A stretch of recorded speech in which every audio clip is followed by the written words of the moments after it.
Éternel, Dieu des armées, créateur des cieux et de la terre, Jésus notre Sauveur et notre Dieu, tout a été créé par toi et pour toi. Voilà pourquoi nous voulons, mon Dieu, que tous ces moments te soient dédiés, que tout ce qui sera fait les soit en ton nom, c'est-à-dire selon ta volonté. Ta volonté, c'est ta parole. Dieu d'amour, Dieu de miséricorde, pardonne nos manquements, ô Dieu, nos faiblesses. Partout où nous avons cherché, Seigneur notre Dieu, à fuir d'une manière quelconque devant ta face, pardonne-nous, ramène-nous, Seigneur, afin que, ô Dieu, nous puissions réellement, au Père Tout-Puissant, nous accorder avec chaque principe de ta parole, Seigneur. Surtout pendant ce temps d'adoration, nous voulons que tout notre esprit soit axé sur toi. Bénis mon frère et ma soeur, et laisse que, Père, ta parole qui bénit, ta parole qui guérit, Seigneur notre Dieu, puisse être au Père Tout-Puissant.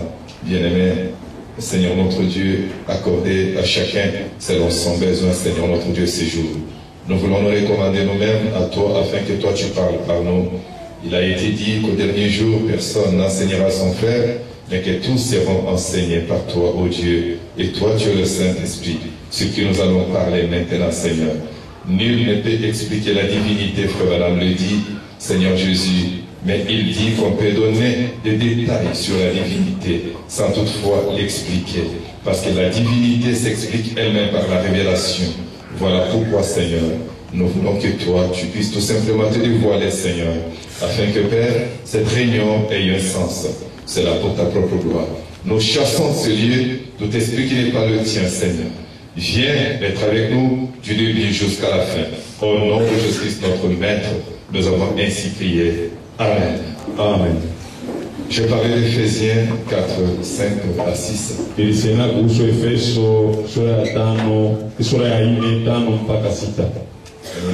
le nom du Seigneur Jésus-Christ. Il y a un seul Seigneur. Une seule foi. Un seul baptême. Un seul Dieu et Père de tous. Mungu moja naye ni baba wa wote, qui est au-dessus de tous, aliye juu ya yote, et parmi tous, na katika yote, et en tous, na ndani ya wote. Mais à chacun de nous, la grâce a été donnée selon la mesure du don de Christ. Lakini kila mmoja wetu alipokea neema kwa kadiri ya kipimo ya Kristo. C'est pourquoi il est écrit. Ndio kwa maana imeandikwa, étant monté en haut, hivi alipanda juu, il a amené des captifs. Alibeba wafungwa, et il a fait des dons aux hommes. Na alifanya mazawadi kwa binadamu. Merci pour vos assoirs. Asante, tunaweza kukaa. Est-ce que tu peux saluer ton frère? Est-ce que tu peux saluer ta soeur? Unaweza kusalimia ndugu yako, dada yako. Devons nous souhaiter la bienvenue dans la maison du Seigneur. Kuja njema nyumbani mwa Bwana. Il est merveilleux notre roi. Ni wadamani mfalme wetu. Nous l'aimons. Tunampenda parce qu'il nous a aimé le premier. Ndiye alitupenda wa kwanza. Et si nous l'aimons, kama tunampenda basi nous aimons sa femme. Tunapenda jamaa yake. Si nous l'aimons, tukapompenda, nous aimons sa maison. Tunapenda na nyumba zake. Frère, que vous aimez sa maison, tuonesha ce matin. Ya kusema mnapenda nyumba yake moja hapa asubuhi ya leo. Nous sommes en train de parler sur la divinité. Et comme je vous l'ai dit l'autre fois que la divinité a plusieurs aspects, plusieurs angles.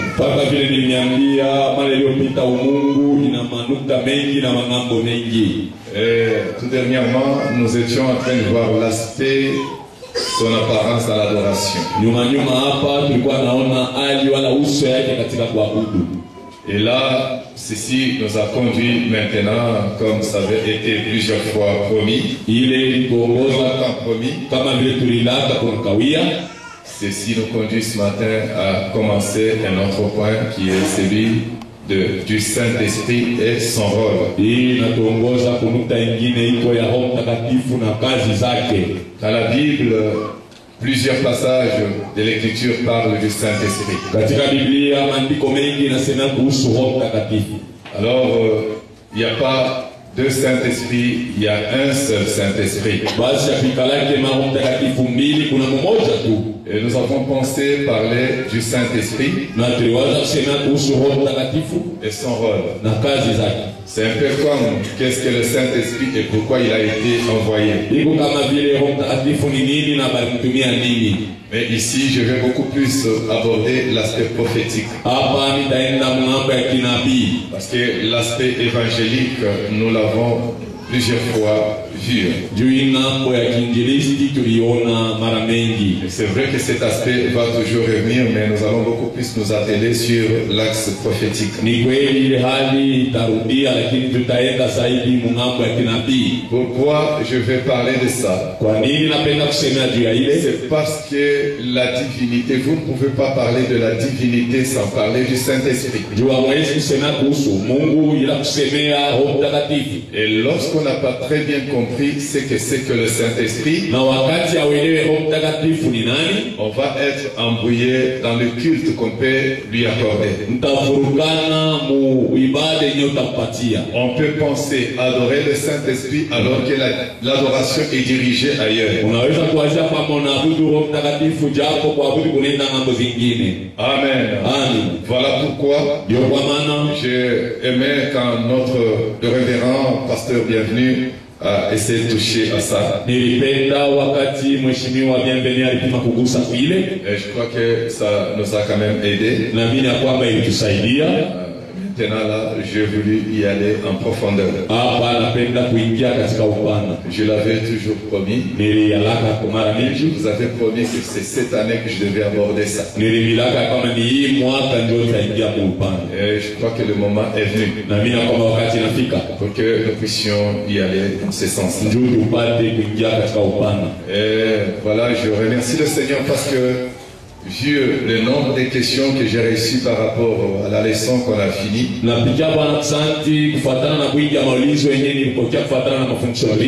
juste 3 personnes ou 2 personnes qui ont posé des questions là-dessus. Donc je comprends, donc vous avez bien compris la matière, parce qu'il n'y a pas eu de questions.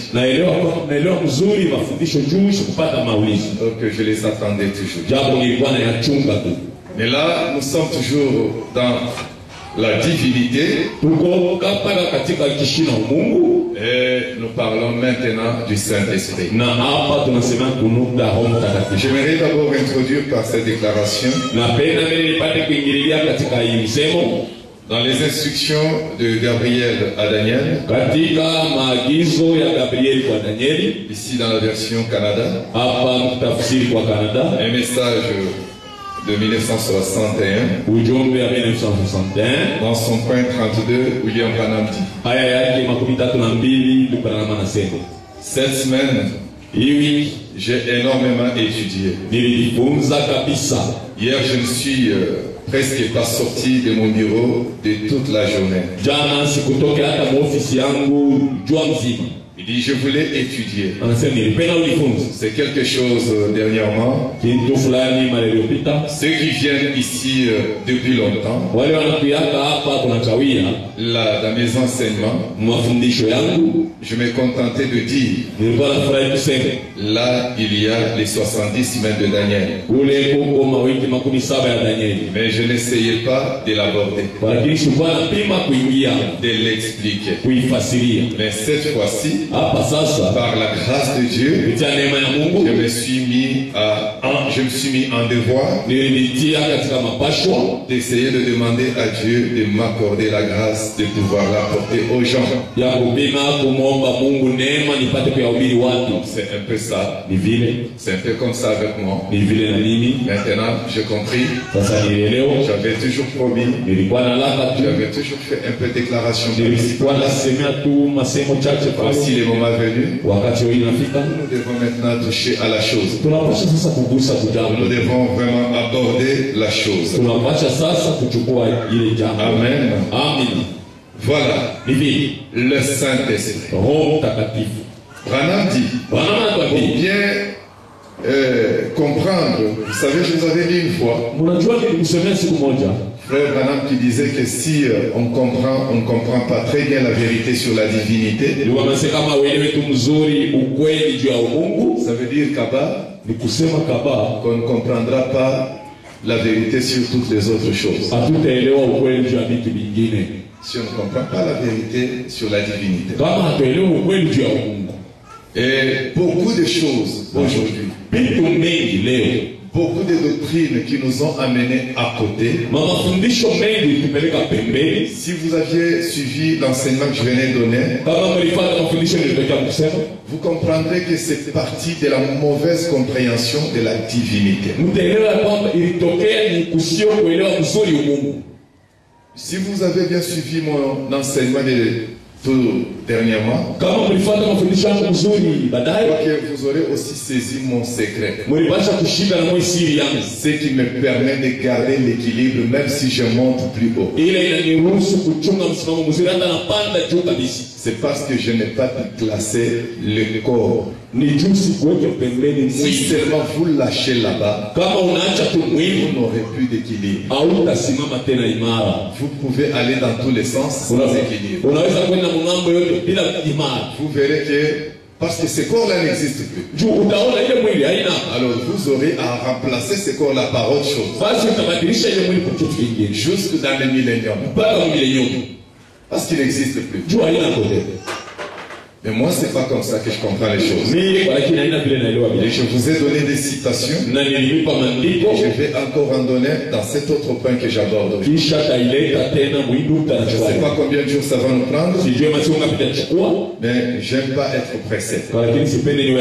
Amen. Parce que j'ai longtemps promis de parler sur ça.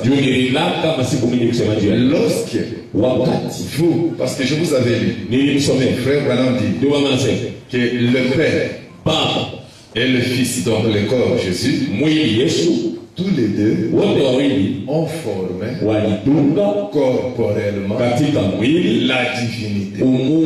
La divinité, elle est unique, elle est formée par le Père et le Fils Jésus.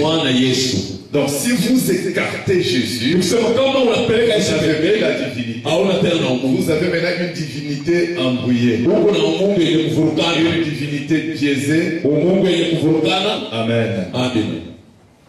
Vous avez une autre divinité.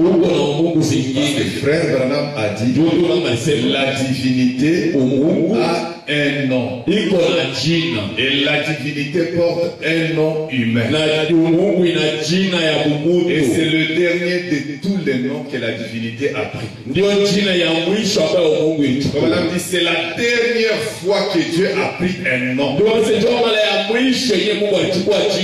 Il était Jéhovah ceci, Jéhovah cela. Mais la dernière fois qu'il a pris un nom, c'est quand il a porté le nom de Jésus. Et la divinité a un nom.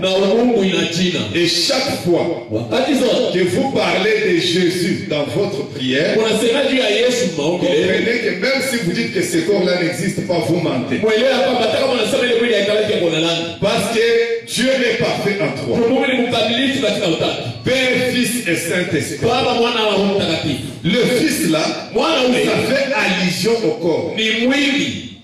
Est-ce qu'on est ensemble? Et pourquoi vous baptisez les gens regardant en direction de l'Est? Pourquoi lorsque nous construisons nos églises, nous voulons que les gens s'asseyent regardant en direction de l'Est? C'est à cause du corps. Ce n'est pas à cause du Saint-Esprit. Parce que le Saint-Esprit c'est déjà à l'ouest. Mais vous regardez à l'est. C'est pour saluer et honorer le corps. Tout en sachant qu'il reviendra même de ses côtés. Alors arrêtez de tromper les gens. Amen. Amen. Donc vous serez toujours bloqué. Dites simplement ce que Frère Branham a dit. Ça ne vous empêche pas de dire que Jésus est venu pour la seconde fois. Je l'ai dit et je le prêche. Comment mais je le prêche. Amen. Alors, voilà. Écoutez, Aujourd'hui, j'aimerais un peu poser la base, Leo napenda nitie msingi, exposer des âges, taandika kwa vizazi, âge de Smyrne. vizazi ya Smyrna. Et Branham nous dit à la page 147, Branham anatuambia kwa aya yake 117 au point 3, aya yake ya 3. il dit ceci. Anasema hivi: Ce que nous venons d'exposer serait beaucoup plus facile à comprendre pour tout le monde si tous croyaient à la doctrine de l'unité de la divinité. hii tunatokea kufundisha itakuwa kepesi kwa watu wote kama wote wanaelewa mafundisho ya Mungu. Amen. Amen. Donc, pour comprendre Kwa kuelewa certaines choses dans la parole, vitu vingine katika comme neno, ce que Frère Branham venait d'expliquer ou d'enseigner, kama vile mama anatokea ça kukufasiria, sera beaucoup plus facile itakuwa vizuri à comprendre kuelewa si tous kama wote croyaient wanaamini à la doctrine kwa mafundisho de l'unité ya de umoja la divinité. ya Mungu. Alors là, ça vous permet, c'est la porte d'entrée Pale itakuruhusu ni mlango dans wa les choses de Dieu, vitu vya Mungu, la doctrine de l'unité de la divinité. mafundisho ya umoja ya Mungu. En effet, Kwa hiyo il n'y a pas trois personnes dans cette divinité, amkalaki watu watatu katika hiyo Mungu, mais une seule. mmoja kwa lakini. Ainsi, Kwa hiyo nous ne sommes pas nés de nouveau par l'esprit de vie de Jésus qui entre. hatuzalikwe mara ya pili kupitia roho ya uzima ya Yesu inaingia. Après quoi, Kisha le Saint-Esprit entrerait pour nous donner la puissance. ndio Roho Mtakatifu ataingia kwa kutupa uwezo. Donc l'esprit de vie de Jésus entre et puis après le baptême du Saint-Esprit vous donne la puissance. Roho ya uzima ya uzima inaingia ya Yesu, kisha Roho Mtakatifu inaingia. Si c'était vrai, Kama ilikuwa kweli, pourquoi déshonorons-nous le Père en ne lui donnant pas de part à notre salut complet? juu ya nini tunamkushia heshima Baba msipo kumupa useme? Ici exposé, j'utilise Shekinah. Hapa mimi natumia ni shekeli. Alors il dit, Anasema si c'était vrai, je reprends, kama ilikuwa kweli, na pourquoi déshonorons-nous le Père juu ya nini tunamkushia Baba heshima en ne lui donnant pas de part à notre salut complet? mkusipo kumupa fasi mwokovu yetu mutele? Parce que vous séparez Juu unatenganisha le Père du Saint-Esprit. Baba na Roho Mtakatifu, Vous séparez unatenganisha le Saint-Esprit du Père. Roho Mtakatifu na Baba.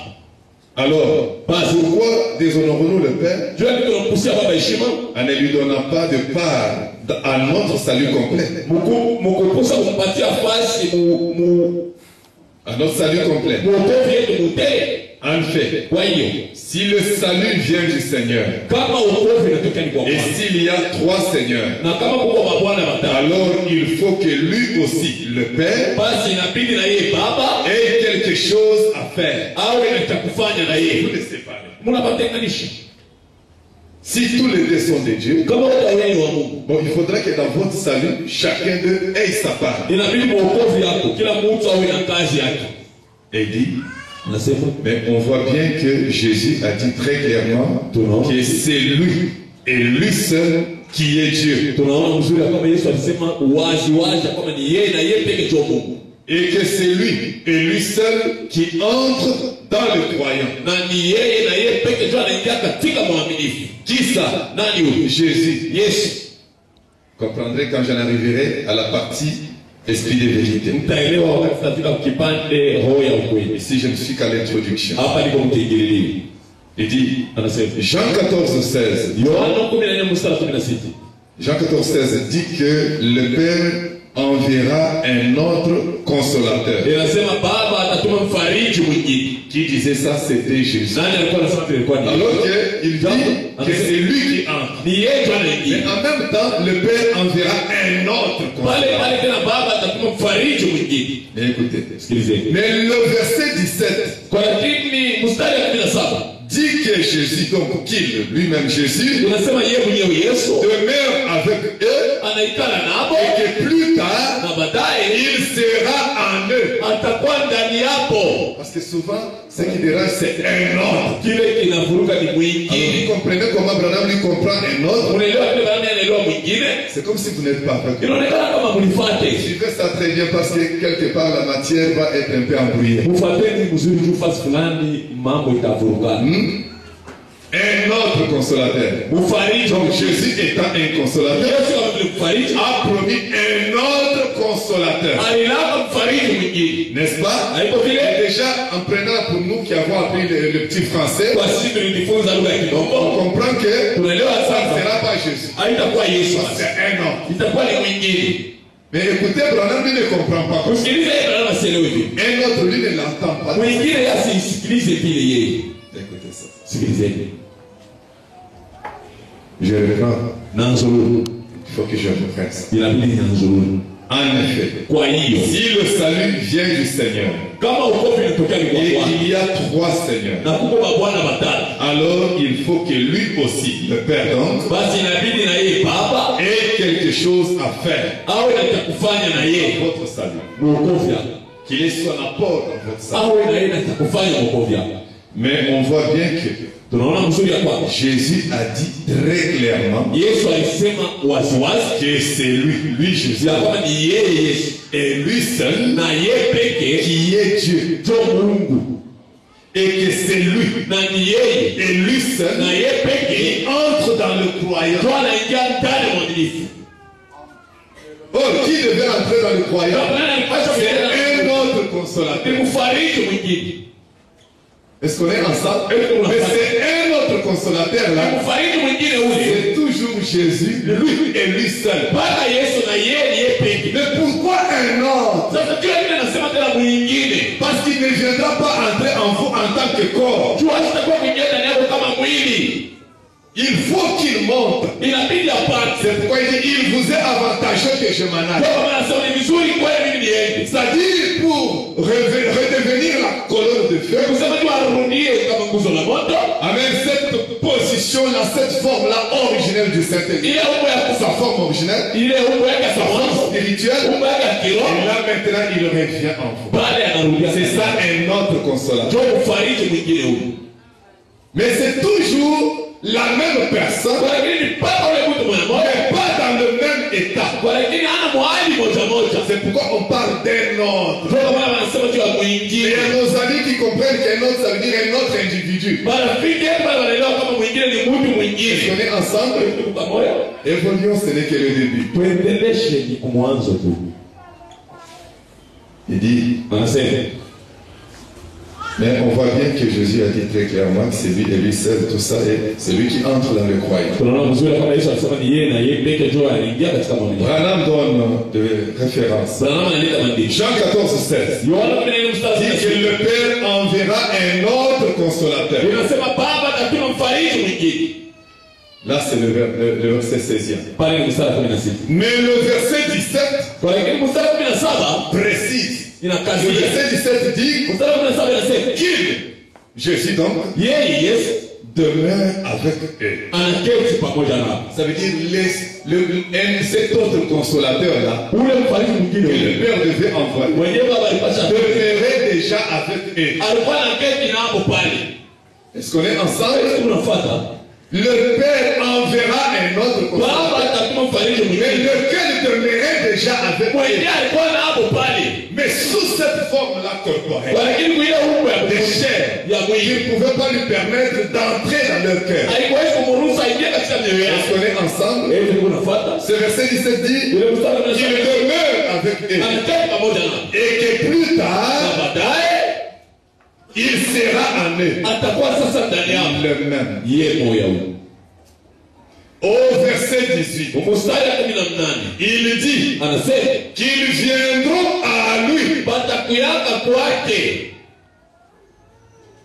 Écoutez maintenant. C'est donc, Branham conclut, c'est donc le Père, le Fils et le Saint-Esprit qui viennent en même temps. Un autre consolateur là, c'est qui alors? C'est le Père. Bougez-moi ce frère là. Mon ami, il ne faut pas me faire ça. Écoutez ça. C'est donc le Père, le Fils et le Saint-Esprit qui viennent en même temps entrer dans le croyant. Je n'ai pas encore touché vraiment l'aspect prophétique, mais c'est la base. Parce que c'est déjà le Saint-Esprit. On commence avec le Saint-Esprit à la racine. Amen. C'est donc le Père, le Fils et le Saint-Esprit. Voilà pourquoi Branham disait Jésus était à la fois Père, Fils et Saint-Esprit. À la fois. Pas Yemoy. À la fois. Bon, je ne sais pas si ça s'est traduit très bien.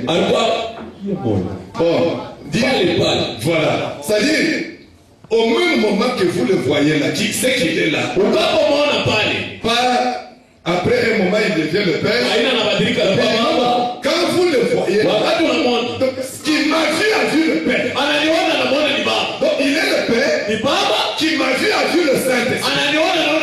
Qui m'a vu a vu le Fils. Qui m'a vu a vu le Père. Qui m'a vu a vu le Saint-Esprit. Il était à la fois. Est-ce que vous comprenez ça? Évoluons. Et maintenant, c'est donc les trois qui viennent au même moment. Combien sont baptisés du Saint-Esprit? Ah, vous avez maintenant honte. Et les hommes lèvent la main comme ça, les femmes vont voir. Va venir me dire à côté, parce que j'ai le Saint-Esprit. Que ta femme voit ici réellement, tu l'as. Commence avec les hommes. Combien sont baptisés du Saint-Esprit? Mettez-vous debout. C'est de regarder. Donc vous autres là, vous faites quoi ici? Hein? Vous autres là. À vous chercher. Que Dieu vous bénisse. Maintenant, combien de sœurs sont baptisées du Saint-Esprit? Mettez-vous debout. Mettez-vous. Regardez. Je sais qu'aujourd'hui, quand ils vont rentrer, vous souvenez un peu, c'est mon côté. Mais pas le président ou un chima. Vous aussi, regardez bien. Merci. Que Dieu vous bénisse. Maintenant, vous autres, vous cherchez aussi. Vous cherchez. Que Dieu vous bénisse, vous allez la voir. C'est votre promesse. C'est votre promesse. Alors écoutez. Quand vous avez reçu ce que vous appelez baptême du Saint-Esprit, c'est ça le Père, c'est ça le Fils, c'est ça le Saint-Esprit. Mais c'est ça, c'est les trois qui viennent dans le croyant. Mais pourquoi il faut toujours parler du Père? Autant parler d'une seule seulement. Ça sert à quoi? Au Père, au Fils, Saint-Esprit. Si les trois, Jésus l'est. Pourquoi? C'est là que vous allez comprendre quand on va toucher aux dispensations. Amen. Mais avançons d'abord. C'est donc le Père, le Fils et le Saint-Esprit qui viennent en même temps. Écoutez, car c'est une seule personne. Vous n'aurez pas une personne du Père là-bas, du Fils ici, et au temps de la fin, vous avez une personne du Saint-Esprit. Là, vous avez mal compris la doctrine de l'unité de la divinité. Et ça ne vous permettra pas de bien comprendre les restes des choses. Car c'est une seule personne qui compose la divinité. Cette venue a eu lieu à la Pentecôte. Quelle venue? D'un autre consolateur qui devait venir. Cette venue a eu lieu à la Pentecôte. C'est le Saint-Esprit qui est venu. Et Frère Branham dit que ce n'était pas une portion, c'était la plénitude de Dieu, mais qui est entrée en portion dans les individus. C'est là que vous comprendrez la différence avec le temps de mais c'est toujours le même Saint-Esprit. Est-ce qu'on est ensemble? Il dit, c'est une seule personne. Qui? Christ. Qui? Jésus. Qui compose la divinité. Cette venue a eu lieu à la Pentecôte. Mais écoutez ça. Il n'y a pas de venue de l'Esprit. Dites amen. Il n'y a pas de venue du Saint-Esprit. Il y a un Saint-Esprit qui est venu à la Pentecôte. Au temps du soir, il y a un Saint-Esprit qui vient. Ça n'existe pas. Le Saint-Esprit n'est venu qu'une seule fois. Ah oui. Ça va être chaud. Il n'y a pas de venue. Oh, l'ange puissant est descendu. Il était déjà descendu. Parce que c'est le Saint-Esprit. Il était déjà descendu. Et depuis qu'il était descendu, il n'est jamais reparti.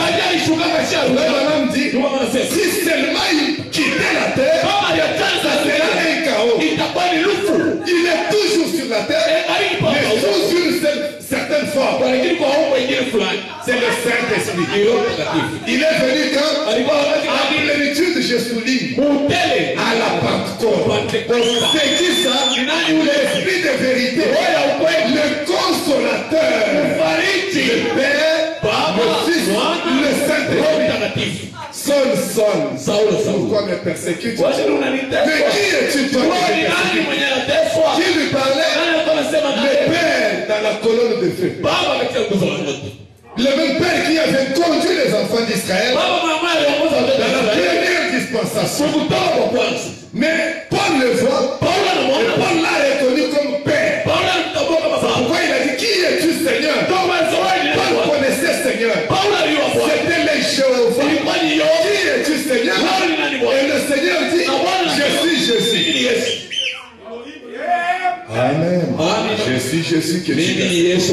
Mais je te persécute comment? Parce que toi tu es là. Moi je persécute ces gens ici qui jouent avec la loi de Moïse. Mais toi je te persécute comment? Parce qu'il était déjà en eux. Le Père, le Fils, le Saint-Esprit.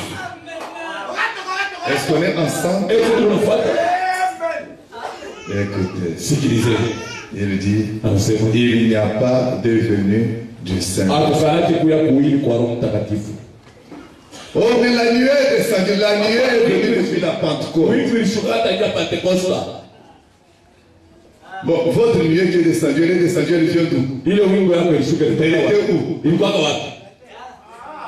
Elle était remontée au trône.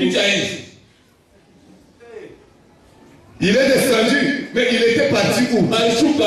Il était venu, vous avez un type comme ça, il part, il revient.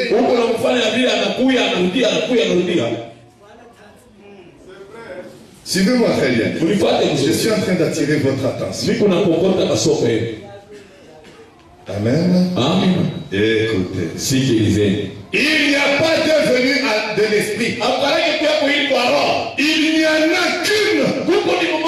Le problème, c'est que les gens ne connaissent pas le fond de la vérité. Ils pensent qu'il y a deux venues de Vrai. C'est ce que les gens pensent.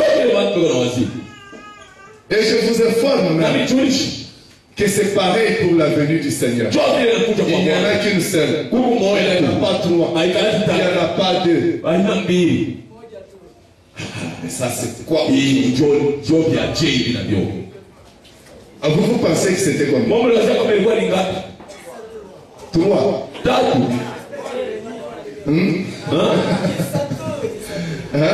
Je suis en train d'attirer votre attention. Je choque un peu votre esprit pour attirer votre attention.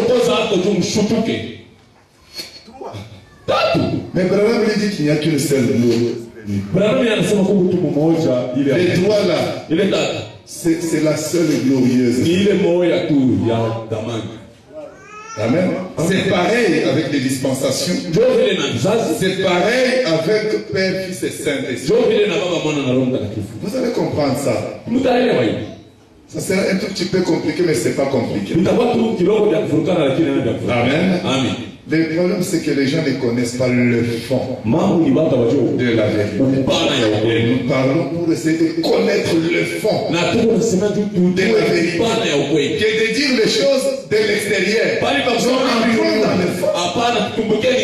Parce que dans le fond, on comprend qu'il n'y a pas d'avenir. Dans le fond, on comprend que le Saint-Esprit, depuis qu'il est entré en Jésus, il ne l'a jamais quitté.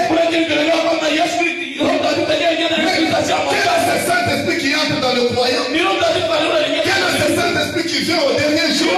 Alors que le Saint-Esprit, depuis qu'il est entré en Jésus, il est resté là et pour toujours. Il ne le quittera jamais. Le fond de la vérité.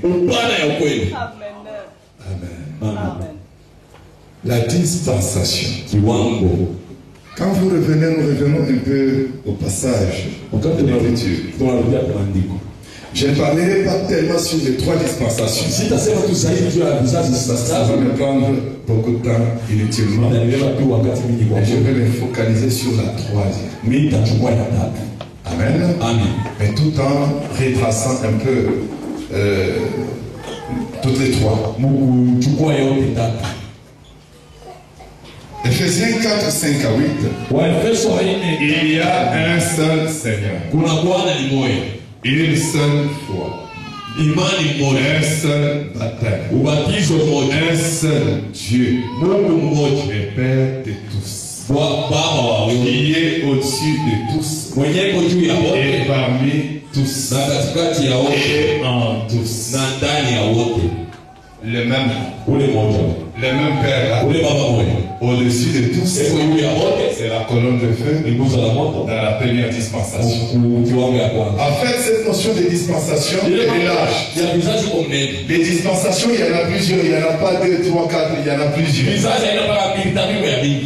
Mais elles se regroupent selon les événements. Vous comprenez? On appelle les 7 âges, il dit les 7 dispensations. Vous verrez quand il parle de dispensation, il appelle beaucoup de choses dispensation. Ça veut dire quoi? Des périodes. Mais ces périodes-là étant caractérisées par un certain type d'événement. C'est là que les dispensations sont regroupées par rapport aux événements. Est-ce que vous comprenez? Lorsqu'on parle des âges, ce sont des événements et des caractéristiques. Cela fait 7 dispensations. Lorsqu'on parle des testaments, ce sont aussi des dispensations. Lorsqu'on parle de la justice, parce que quand vous prenez aussi les âges eux-mêmes, ils sont répartis en 3. Justification, sanctification, baptême du Saint-Esprit. Branham appelle encore ça les 3 dispensations. Est-ce que vous comprenez ça? Branham parle de la dispensation de l'organisation des églises. Amen. Et vous allez voir que après le baptême du Saint-Esprit, ou dans la dispensation du Saint-Esprit, il y a aussi 2 niveaux. Mais pourtant, c'est la dispensation du Saint-Esprit. Les 2 niveaux, c'est quoi? Ça sera la partie baptême du Saint-Esprit et la partie lettre même du Saint-Esprit. Tout ça, c'est dans la dispensation du Saint-Esprit. Je ne sais pas si vous êtes avec moi. La dispensation du Saint-Esprit, le consolateur, l'esprit de vérité, il vient entrer dans le croyant. C'est ce que nous voyons ici. Le seul, le même, mais en tous. C'est dans la dispensation du Saint-Esprit. Mais on parlera aussi de parmi tous. C'est toujours le Saint-Esprit. C'est là que ça va fâcher. C'est là que ça va être compliqué. Et nous allons y arriver. Mais commençons par ça. Ici, un seul Dieu, Père de tous. C'est la colonne de feu. L'ange de l'alliance. au-dessus de tous. yule ya bote C'est le grand Jéhovah ni yule Yehova mkubwa qui venait dans le jardin d'Éden mwenye alikuwa anakuja kama bustani ya communier Edeni, avec sa famille. alikuwa kushiriki na jamaa Il est yake. le Père. Yeye ni baba. Amen. Amen. Et maintenant, Sasa et parmi tous, na katikati ya wote, parmi tous, katikati ya wote, c'est la deuxième dispensation. kiwango ya pili C'est Christ Jésus, ni Kristo Yesu, l'image parfaite du Père. picha kamilifu ya baba. Personne n'a jamais vu Dieu Hakuna mtu ashakuona Mungu si ce n'est le Fils unique qui l'a rendu révélé. kama ina mwana wa pekee mwenye anamfunua. Il est l'image du Dieu invisible. Ni picha ya Mungu asioonekana. Comprenez? Unaelewa? Le frère là, Maurice, tu me vois après qui? Ndugu Maurice utaona Ok. picha ya ibada. Ouais. Alors, Basi il dit, anasema là c'est en Jésus maintenant. pale ndani ya Yesu sasa. Comme le révérend bienvenu avait essayé quand même de nous le montrer ici. Kama vile mheshimiwa bienvenue Ok, alikuwa la matière est encore fraîche dans na mimi naomba mafundisho ingaliki kubicha. Amen. Amen. Alors il dit, Anasema là c'est Jésus parmi tous. katikati ya wote Et na en tous. ndani ya wote, En tous, c'est quoi? ndani ya wote C'est ni ce que je venais de lire, le Père, le Saint-Esprit, le Fils, venant ensemble dans le croyant. wewe nilikuwa nataka kusema baba mwana roho na baba pamoja na mwaminifu. Cela déjà ouvre la porte à la dispensation du Ile Saint-Esprit. inafungua mlango kiwango ya Roho Mtakatifu. Mais à chacun de nous, la grâce a été donnée selon la mesure du don de Christ. Kwa kila mmoja neema ilituelekea kufuatana na neema ya C'est Mungu. pourquoi il est dit, Ndio kwa maana anasema étant monté en haut, qui est monté? Jésus. mwenye kupanda juu nani alipanda? Yesu. Il a amené des captifs Alileta wafu et il a fait des dons aux hommes. na alifanya mazawadi kwa watu. C'est là que nous avons parlé du gros diamant qui se manifeste par ses reflets. Ndio pale tulisema juu ya almasi kubwa anaonekana kupitia Il a mamlaka yake. fait des dons aux hommes. Anafanya mazawadi kwa Il watu. renvoie ses reflets. Anatuma basi mamloko yake. Les reflets de sa divinité Mvuli ya Mungu yake pour se dévoiler d'âge en kwa âge. kujifunua mkizazi Lui, mkidili. le gros diamant, Yeye almasi et il kubwa reste le gros diamant. na anabaki almasi kubwa. Amen. Amen. Maintenant, Sasa quand Dieu était avec les enfants d'Israël, wakati Mungu alikuwa na watoto wa Israeli, cette colonne de feu là, bila nguzo la moto ile, Frère Branham l'appelle Jésus. ndugu mama anamuita Yesu. Mais elle n'avait pas encore porté le nom de Jésus. Alikuwa sijachukua jina la Yesu. Mais on l'appelle Jésus pourquoi? Wanamuita Yesu juu ya nini? Parce qu'il était la même personne. Juu alikuwa mtu moja moja. Ce qu'il a porté sur la terre, ce n'est que le nom humain. Ila alichukua kwa udongo ni jina la mtu. Et la chair pouvant lui permettre d'être vivant. Moja.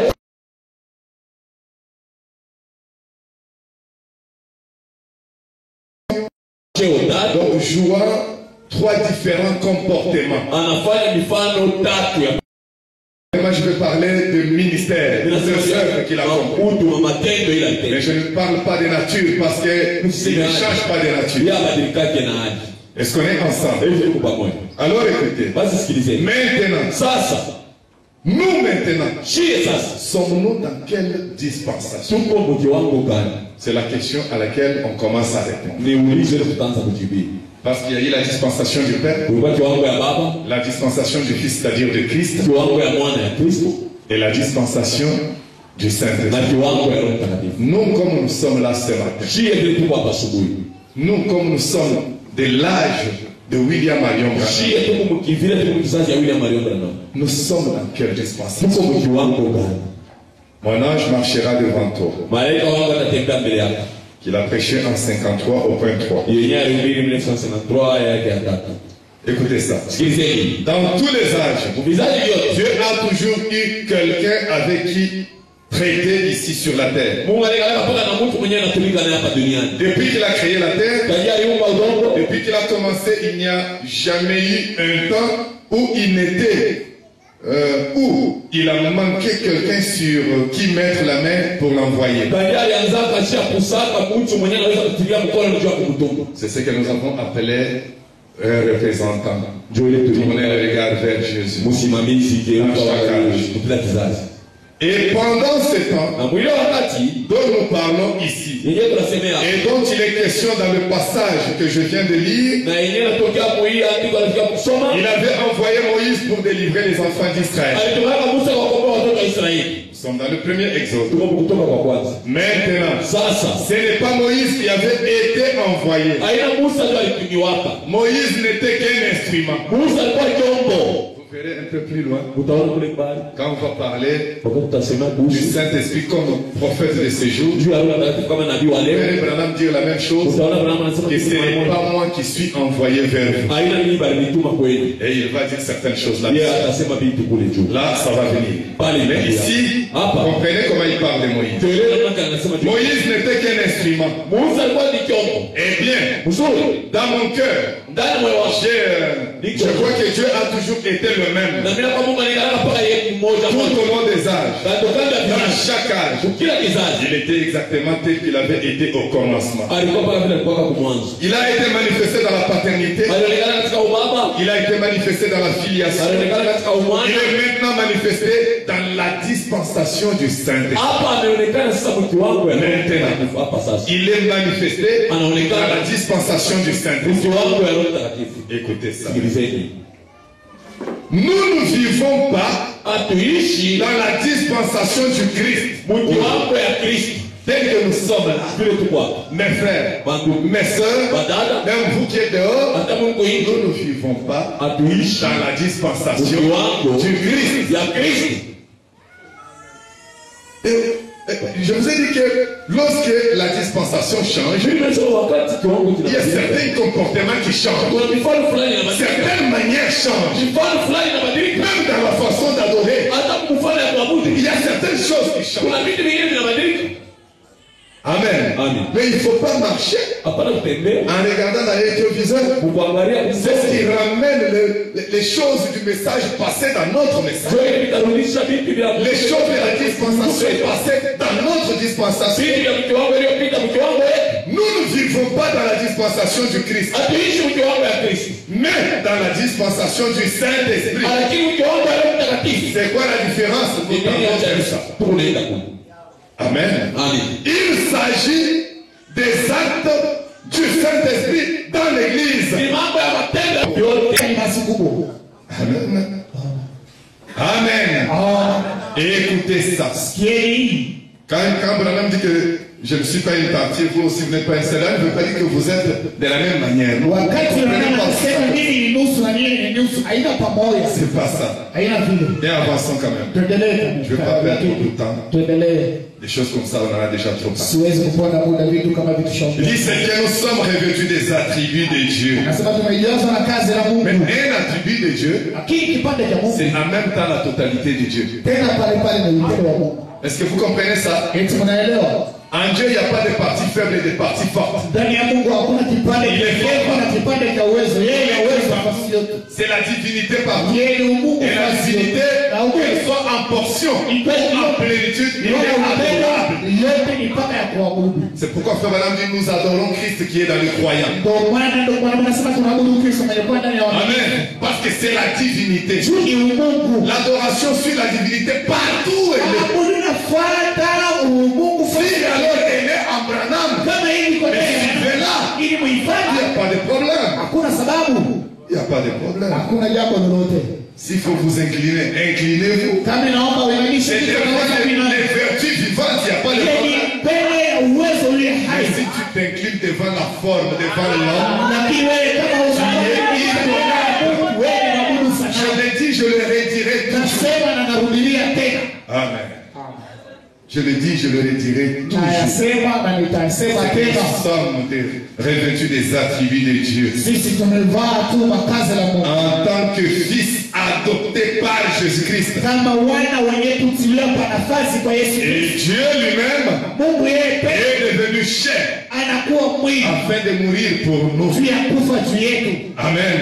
Dieu lui-même Mungu yeye est devenu chair alijifanya afin mwili de venir pour nous. kwamba akufe juu Et yetu. si nous avons retenu Hapa tunashika que le Père lui-même kwamba baba yeye est toujours le Saint-Esprit. yeye ndio Roho Mais le Mtakatifu. problème, Lakini ce jambo sont les fonctions. inakuwa ni C'est makazi, le travail inakuwa ni kazi qu'il accomplit. ambaye anafanya, Mais c'est toujours le même. lakini ni yule yule. Amen. Amen. Alors nous avons compris Hivi tunaelewa que le Père et le Saint-Esprit, c'est la même ni personne. mtu mmoja, Amen. Et Jésus lui-même, c'est la même personne. ni mtu mmoja. Pourquoi le Saint-Esprit a-t-il été donné? Kwa nini Roho Mtakatifu ilipewa? Un message de 59. Ni mahubiri ya 51. 59 Laissez-moi d'abord lire comme ça, c'est la base, elle doit être bien posée. Wacha nisome hivi kwani ni misingi. Parce que je crois qu'à un certain moment, il y aura des ondes de turbulence. Juu mimi nadhani hatua fulani Ah, aujourd'hui, ne vous en faites pas, c'est pas aujourd'hui. sio leo, msijali. Alors écoutez, Nasikie au point 31, 31.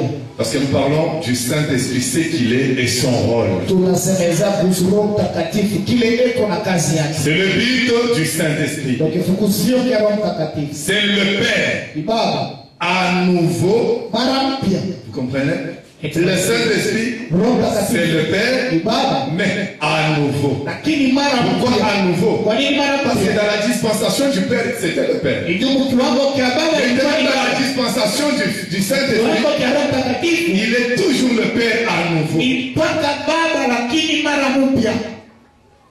Amen. Si vous suivez ça très bien, vous allez voir quand on doit déclarer, Wakati unapaswa ça kusema fait mal de le dire, inaumiza moyo que kusema William Branham est le Père de Jésus. ya kwamba William Branham ni Mais baba wa écoutez, msikie. c'est parce qu'on n'a pas très bien compris les choses. Kijua mwelewi mzuri ni Et nous y allons hatuko lentement et naenda doucement. taratibu. Amen. Amen. Il dit, le Saint-Esprit, c'est le Père de nouveau. Ni baba mara mpya. Dieu le Père Mungu Baba qui habite en vous, mwenyewe anakaa ndani yenu, qui accomplit ses plans. mwenyewe anatimiza mambo Le yake. même Père là qui était au-dessus de Yule baba tous, mwenye alikuwa juu ya Kristo le même Père qui est venu parmi tous, aliyekuja kati ya wote, il vient maintenant en tous. anakuja sasa ndani ya Pour wote faire quoi? juu ya kufanya Pour nini? accomplir ses plans. Juu ya kutimiza Si mambo vous yake. êtes baptisé du Ili Saint-Esprit, kama unabatiziwa na Roho ah oui, Mtakatifu il doit agir. anapasha Il kutenda. a des plans à accomplir. Yeye kuna mambo ambayo Il ne vient pas dormir. asije Il kulala, vient travailler. anakuja kufanya kazi. Branham dit, Mama anasema pour accomplir ses plans, juu ya kutimiza mambo yake, terminer son plan de rédemption juu ya kumaliza mambo yake ya ukombozi. qui œuvre à travers vous. Yeye anafanya kazi kupitia Il nyinyi, fait de vous un co-ouvrier ambaye nilifanya yeye kijakazi avec lui, pamoja na yeye. qui vous donne une place, Wengine inakupa fazi, qui vous donne une part pour votre frère inakupa sehemu ya et kazi kwa votre ndugu sœur yako déchue. na dada yako mwenyewe Vous anakupa. comprenez ce que le Saint-Esprit vient faire? Eti unaelewa kile Roho Mtakatifu Il anakufanya, vient en vous, anakuja ndani yako, il vous donne une place anakupa pour fazi ton frère déchu juu ya ndugu yako mwenye qui ne kuanguka, connaît pas Christ, mwenye asijue pour Kristo. que tu fasses tout ton possible Ufanye wezekanayo par la prière, kupitia maombi, par l'exhortation, kupitia kwa par uchaguzi, les invitations kupitia pour kualika, l'amener à Christ. juu ya kumfikisha Le kwa Kristo. Saint-Esprit vous fait faire ça. Roho Mtakatifu atakusukuma kufanya vile. Le Saint-Esprit Roho fait Mtakatifu que tu compatisses ni ya kwamba wewe uje mmoja wa uzito avec wako ton frère, avec ta soeur. na ndugu yako na dada. Quand il souffre, tu souffres. Wakati anaugulia na Quand wewe il pamoja. souffre, mais toi tu dors bonnement chez Vile toi. yeye anaugulia, wewe unalala Tu te nyumbani dis kwako. seulement bon, Dieu l'aidera. Unasema Mungu Le atamsaidia. ciel l'aidera. Mbingu Le itamsaidia. ciel est dans les hommes. Mbingu iko Le ndani ya ciel wewe. aide par les hommes. Mbingu inasaidia kupitia C'est le binadamu. Père, c'est le Fils, Ni Baba, c'est le ni Saint-Esprit. Mwana, ni Roho Mtakatifu. Et quand il est là, Na wakati yupo j'essaie un peu de voir, mais mon frère, ça fait un temps que je ne te vois pas à l'église. unasema ndugu, unakuwa siku nyingi siku Tu es trop nyingi sana. faible, qu'est-ce qui se passe? Wewe unalegea sana Tu nini? vois à quel degré tu peux l'aider. Unaona kwa hatua gani unaweza kumsaidia? Même s'il faut l'aider avec un peu de moyens. Hata kama inasaidia Mais kipesa, le Saint-Esprit vient pour ça. lakini Roho Mtakatifu unakuja kwa sababu ile. Dieu aide par les hommes. Mungu anasaidia kupitia watu. Dieu ne descendra pas avec l'argent qu'il Mungu prend. anashuka Il kupitia aide par les hommes. kupatia kupitia watu. Et les hommes là, Na watu wale c'est beaucoup plus les hommes en qui Dieu vit. zaidi watu mwenye ndani mwao Mungu anaishi. Parce qu'ils connaissent la notion de l'amour qui est le Ni kwa Saint-Esprit. sababu wanajua maana ya mapendo ya Roho Mtakatifu. Écoutez, il n'y a pas de foi sans amour. Sikieni, hakuna imani bila mapendo. Oh, je crois, mais tu n'aimes pas. Mimi na mimi lakini haupendi. Comment tu peux aimer Dieu Namna gani unaweza kupenda que tu ne vois pas, mwenye auone mais négliger ton frère qui est à côté de toi? kumuona bure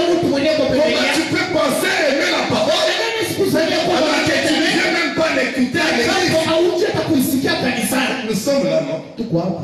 Mais voyez le mercredi, Muoneni vous Jumatatu. verrez le vendredi. Ce sont des gens qui ont beaucoup à faire. Watu wenyewe wana vitu vingi vya kufanya. Bon, ce sont des hommes d'affaires. Ni watu wa biashara. Vous avez l'argent. Nini mna pesa? Vous avez l'argent. Wewe eti mna pesa wewe. Mais écoutez, John Charit, qui était millionnaire, Mwenye alikuwa milioni. non seulement il allait à l'église tous les jours, Sio kwamba alikuwa anaenda mais kanisani il kila siku. accompagnait même frère Branham partout où il allait prêcher. Lakini alikuwa anamsindikiza ndugu mwana mfasi yote alikuwa Il anaenda. voulait toujours écouter. Alikuwa anapenda kwa kusikia, Écouter. kusikia. Mais millionnaire, Lakini mtu ambaye alikuwa milioni avec 1500 ouvriers, alikuwa na watu wa kazi 500 wanafanya kazi kwake. il ne leur donnait pas de petits $70 que vous donnez aux Asikuwa travailleurs. anawapa mshahara wa dola Un marié avec $70. Mtu ana watoto anampa Et 70. quand tu viens voir le pasteur, Anakuja kuona mchungaji je ne peux anasema pas trouver un frère qui est transformé. mchungaji sio kupata ashapadilika anastahili kwa mwenye kumu Baptisé au dedans et au dehors. anabatiziwa ndani na nje. On me disait d'un homme d'affaires là, Walikuwa wananiambia kwa mtu mmoja wa mtu wa qui est biashara en ville ici. mwenye yuko kumjini Lui, anasema yeye la manière dont il aime l'argent. namna nile napenda franga Même si vous lui donnez Jésus-Christ lui-même comme caissier. hata ukimpatia Yesu Kristo kama mtu akumchukia pesa Et William Branham, je ne sais pas comme à la livraison. na William Branham kama mtu wa kuleta Un jour, siku moja atawapa polisi. mon Seigneur Jésus, merci. Bwana Yesu hapa Les calculs ici. hapa Il soupçonne tout le monde. kila mtu asiye mtu wote alifunga kila mtu anaiba Tout le monde. kila mtu. Il peut même juger Jésus. Bien que je l'adore, mais les calculs ici. Hata tuko na kuabudu hapa mahesabu Il cherche quelqu'un qui est baptisé du Saint-Esprit kutafuta mwenye kubatizwa na Roho pour Mtakatifu lui donner $70. kwa kumpatia dola 70. Écoutez, au travail, il y a même des histoires qu'on appelle les nivets. Ukazi huko vitu tuko naita Mais hata vous trouvez un boss qui défend même à ses... Non, pas ça. Tous les nivets, c'est pour moi. unaangalia unaona mtu asiye unajua ile wanaita hivi C'est-à-dire la marchandise est à un certain prix. maana yake kitu unachouzisha kina bei fulani Le vendeur va négocier quelque chose. mtu On va le anapata payer un petit savon. tu wapata kwa kale kayuni. Et maintenant, quand on donne, Sasa wakati unaleta le boss qui a fixé son prix, mwenyewe mzigo il est arrivé là ici. anasema muongeze na Mettez dans la caisse. wewe Non, écoutez, msikie Boaz avait dit, Boaz alisema quand vous planez, wakati uko laissez un peu de... Laissez un peu volontairement. acha uko tu Laissez un peu. hata lokota lokota Quand un peu vous sengine atalokota laissez quand même. acha Même si c'est un travailleur, hata kama ni mtu anafanya volontairement, kazi laissez un peu. kwa kule mafuta lichi Mais toi, wewe tu as mis à 2000 francs. tunaweka kwa 2000 Et lui na yeye fait à 2300. anafanya kwa 2000 Le boss est là pendant qu'on négocie, il est là. mwenye vitu kwa pale Il fait semblant d'être yeye là. unafanya sasa unapiga mahesabu Bien, bien.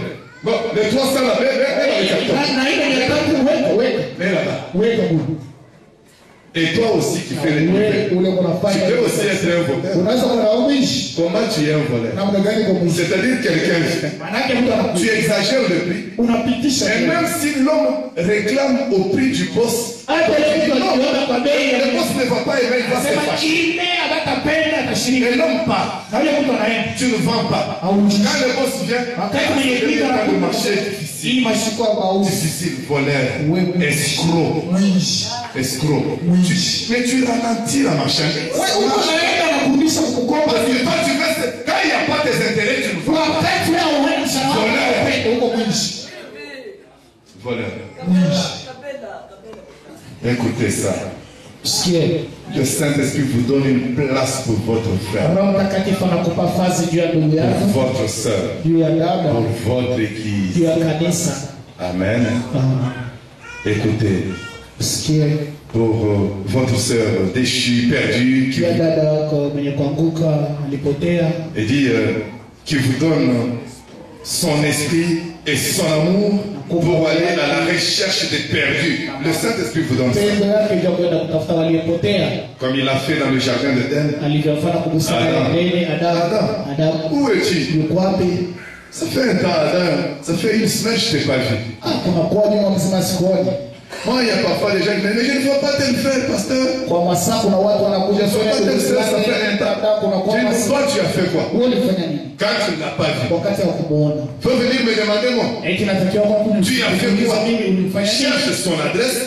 Cherche son numéro. Futa namba yake ya simu. Va voir ton frère. Nenda kuone ndugu yako. Si au moins tu trouves qu'il y a quelque chose Lakini ukiona kwamba kuna qu'il a découragé ou tu n'as pas su les ramener, kurejeza na ufike viens voir le kumrudisha. pasteur. Pasteur, viens voir le frère tel. Bora mchungaji nienda kwa Mais sa mchungaji. faiblesse se situe à tel niveau. Lakini uregevu wake ni Et à mon niveau, je sens que je ne peux pas l'aider. kwa mimi niliona kwamba Si tu peux envoyer le huissier ou bien toi-même, tu peux aller. hata wewe mwenyewe Voilà quelqu'un qui souffre pour ça. uone mtu anaungulia juu ya Moi, dunia. ce que je vous dis ici, je vous prêche ici, je l'ai fait. dans Mimi mon église. naliambia mimi nishaifanya kwa kanisa Je l'ai yangu. fait. Nilifanya.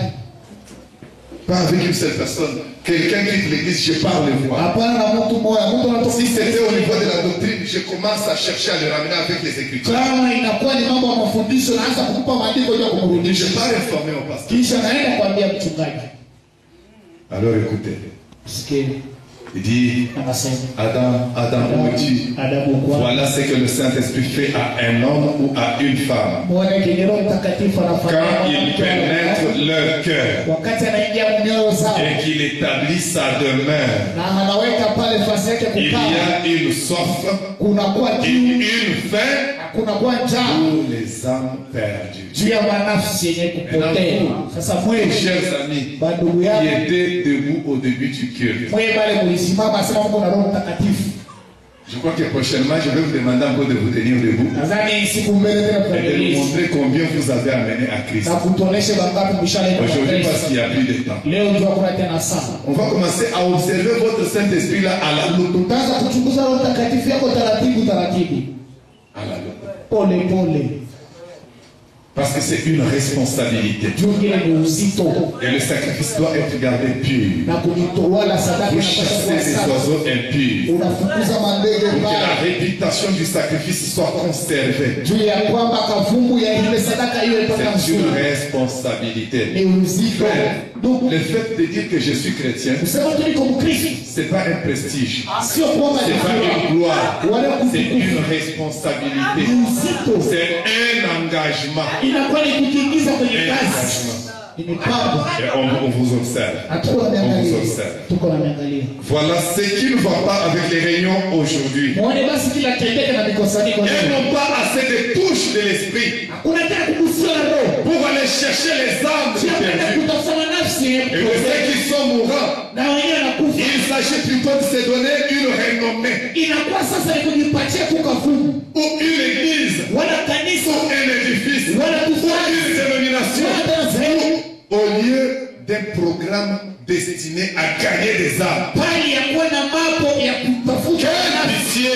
Oh, roho gani? Branham dit, on pourrait s'attarder longtemps là-dessus. Tukawa sana juu ya ile. Mon frère, j'aimerais que ceci vous amène dans une profonde Napenda hii méditation. kufikishe na kufikiri. Toi qui n'as pas encore reçu le Wewe Saint-Esprit, mwenyewe hujapokea Roho tu dois Mtakatifu. l'avoir. Unapasha Parce kuwa que nayo. le salut est dans le Saint. Kwani wokovu uko ndani ya Roho Mtakatifu.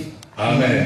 La preuve que tu as le Père, Na hakika la kwamba preuve que tu as unabaki. le Fils, Hakika kwamba c'est unakuwa quand le Saint-Esprit est en toi. ni wakati Roho C'est Mtakatifu ndani lorsque yako. ton âme a été Ni scellée. wakati nafsi yako inachapiwa. C'est lorsque ta vie a été Wakati régénérée. maisha yako yanarudi Et upya. est-ce qu'on est ensemble? Eti tuko pamoja. Le Saint-Esprit, Roho Mtakatifu c'est Jésus-Christ lui-même. ni Yesu Kristo yeye pekee. Vraiment en action Kati ya kazi en vous. ndani. C'est quoi son rôle? Ni nini kazi yake? Il vient mener ces rôles-là en toi. Anakuja kufanya ile Parce kazi qu'en dehors de toi, yake. il est impuissant. Kuzania kwamba hana Nous uwezo. sommes dans la dispensation du Saint-Esprit Tuko mkiwango cha Roho Mtakatifu pour le voir agir. juu ya kumwona anafanya kazi. Amen. Amen. Je puis peut-être prendre un peu autre chose. Naweza kubeba vitu vingine, Prendre autre chose. kubeba vitu Donc vingine. le Saint-Esprit, c'est Christ lui-même. Ni Kristo Le yeye, Saint-Esprit, c'est le Père. ni mwana, ni Baba. Le Saint-Esprit, Roho Mtakatifu c'est lui-même. ni yeye peke. Jésus-Christ, Yesu qui Kristo vient en vous, anayekuja ndani mais yetu, pas dans son état du corps physique. lakini sio mohali ya mwili wake binafsi. Hasiwezi. Il nous est avantageux que ce corps-là ne soit pas là, Vema kwetu sisi ile pour mwili que le usiwepo, Saint-Esprit soit kwani là. Roho Mtakatifu wewe ndani Mais ce yetu. Saint-Esprit-là Lakini yule Roho a Mtakatifu toujours sa forme. eko mpaka na ile umbo wake. Amen. Il a toujours sa forme. Yuko mpaka na ile Il umbo. baptise l'Église. Anawatiza Il kanisa. conduit l'Église. Anaongoza Le kanisa. frère Branham dit, Na ndugu wangu je crois que je anasema, vous avais lu cette citation nadhani nilisomea ya andiko quand j'avais parlé sur la nouvelle naissance. wakati nilisema ndio kuzaliwa. Dieu veut que son Église soit dirigée par le baptême du Saint-Esprit. Mungu anapenda kanisa yake aongozwe na watiifu. Dieu n'a jamais établi un homme pour conduire, pour Mungu diriger son Église. hajawahi mtu ndio kuongoza kanisa yake. Moi là, je ne vous dirige pas. Mimi siniongozi. Je ne vous conduis pas. Mimi Je siniongozi. ne domine pas sur Mimi sitawale juu yenu. Je dois le faire par la parole. Napaswa kuyafanya Et kupitia. la parole, c'est le Père. Na neno ni Et Baba. le Père, c'est le Na Saint-Esprit. Baba ni Roho Mtakatifu. Si je n'ai pas la parole, Kama mimi sina na neno, vous avez le droit de me poser des mimi questions. nina madaraka ya Oui, kuniswali. pasteur, ce que Mchungaji, tu as fait là, hiyo tu as ulifanya. quelle écriture Una andiko qui gani? te permet de faire ça? Inakuruhusu kufanya vile. Sinon, alors, je serai là en train de vous diriger. Kama sivyo nitakuwa hapa na Et miongozo. si c'est l'homme qui vous dirige, Kama ni mtu vous ananiongoza, êtes un peuple malheureux, nyinyi ni watu waone, un peuple misérable, watu wakosefu, un peuple aveugle. watu wenye ni vipofu. Parce que je dois vous conduire, vous diriger par la parole. Kwani inapaswa kuniongoza C'est kupitia pourquoi je neno. dois être sincère et honnête Ndio maana napaswa kuwa mnyofu pour ne vous dire que ce que dit la parole. juu ya kuniambia kitu yenyewe na nasema. Même si cela vous choque, Hata kama je dois kinakuumiza, vous le dire. napaswa Tout en étant sûr que je peux bien le défendre. mwenyewe kuwa na hakika kwamba naweza kuisimamia. Pas prêcher pour vous faire plaisir. Hapana kuhubiri tu On kunifurahisha. sait ce que le peuple aujourd'hui aime. Tunajua kile watu leo wanapenda Et je peux bien aller dans ce sens. na naweza kwenda kile ngambo Et je sais mieux le faire. na najua vizuri kuyafanya, Mais c'est pas ça mon appel. lakini ile sio ndo wito wangu. Mon appel, Wito wangu c'est de vous amener, ni ya kunipeleka, vous mettre en contact kuniweka avec le mpakani Saint-Esprit. na Roho Mtakatifu. Parce que c'est la dispensation du Saint-Esprit. Ni kiwango cha Roho. Et il est le seul enseignant Ndio mwalimu qui doit vous enseigner. mwenye anapaswa Je kunifundisha. puis terminer pour aujourd'hui. Naweza kumaliza juu ya leo, Je laisse passer beaucoup de citations. hata kupitisha maandiko mengi. Je prends un drôle de personnage pendant que je vous prie de vous tenir debout. Nabeba mtu wa kusakaisha wakati na niomba msimamo. Il a prêché le 14 juin 64. Alihubiri tarehe ya 14 mwezi wa 7